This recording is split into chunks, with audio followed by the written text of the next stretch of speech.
Wall Street is going out with a bang. Let's see what the rest of the week brings.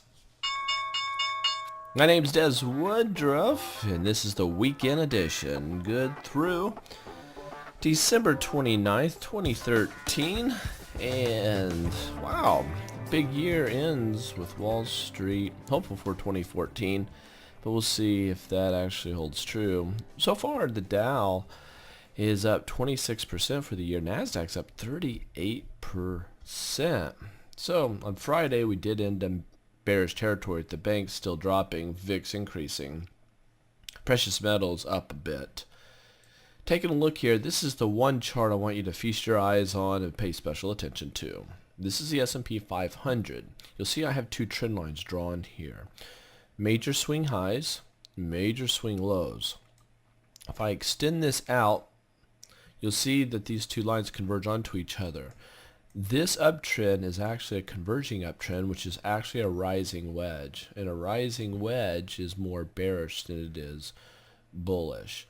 Now, we've been talking about this being a big time problem. You'll notice we were going up here and going down on the MACD. That caused this down drop right here. But if you'll notice, the MACD trend line has been broken. So this divergence is now gone, but you'll see that we're starting to cross over right here. If you look very closely, you have to blow your screen up to full screen to see this. But the MACD is going up higher, higher, higher, and you can see the two lines touching. You'll see the histogram ticks getting lower and lower, and there's a small positive tick here. When that crosses over, you're going to have a negative tick. I foresee that happening going into Monday or maybe Tuesday, where you'll see a negative tick here. That means we will have a crossover, which means that we will have a red candlestick right here. Now, if we do get a crossover, then I will take this trend line and bring it right here. So I'll go from this swing high on the MACD centered oscillator to this swing high. I can't do it yet because we don't have a negative tick. We don't have a crossover. This will be going up. This trend line will be going down. That will be a larger bearish divergence than the one we had just a little while ago. So we hit this trend line, dropped. Got near the trend line, dropped. Touched the trend line, dropped. Touched the trend line, dropped. We're at the trend line, we should. So you see what should happen. We've gone up 1, 2, 3, 4, 5, 6, 7 with a doji or a spinning top reversal pattern on the S&P 500. We are looking for a drop.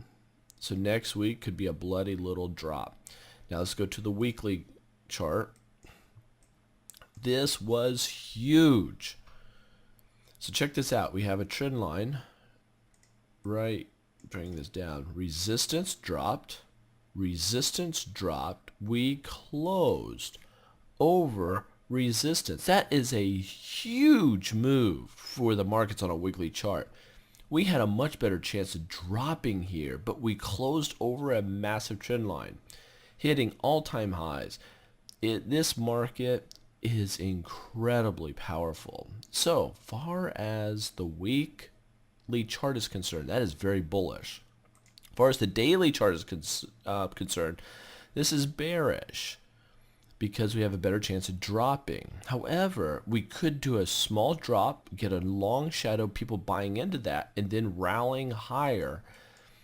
And if so, the weekly chart will show a little bit of a tail here, going down to this trend line, and then going higher. Now let's look at the monthly chart.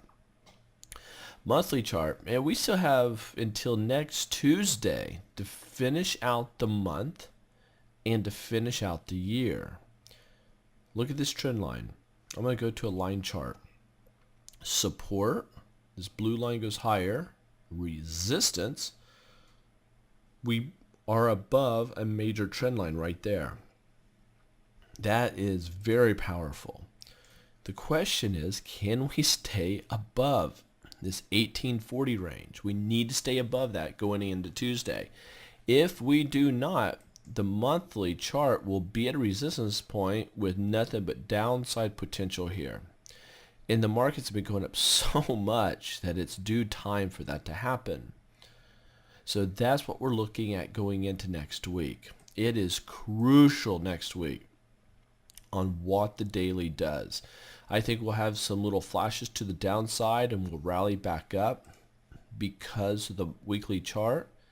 As long as the weekly chart can get a second candlestick and end on a positive note going into rounding out this next week, that'd be huge. So, quick look at gold. We're at a must bounce place. This is a big time area of support on a weekly chart. We're there, we need to only go up from there. On a daily chart on gold, we're filling a gap and we could go down. We need to stay above this 116 area on gold. Silver daily chart, you see we're chopping around above some of the moving averages, got other moving averages above us. It's doing a whole lot of nothing, but we do have a bullish divergence, so we could be putting in a low. If you go to a weekly chart, we're trying to heal itself. It's a symmetrical triangle. We went below it. Big time trouble, but we ended the week bullish. This is big time important. Look for upside potential. We could start to go bullish here on that. We have a couple messages for you. Next, we would love to help you become a educated, formalized, educated trader. Let us help you do that with the 201s and the mentorship. Take care.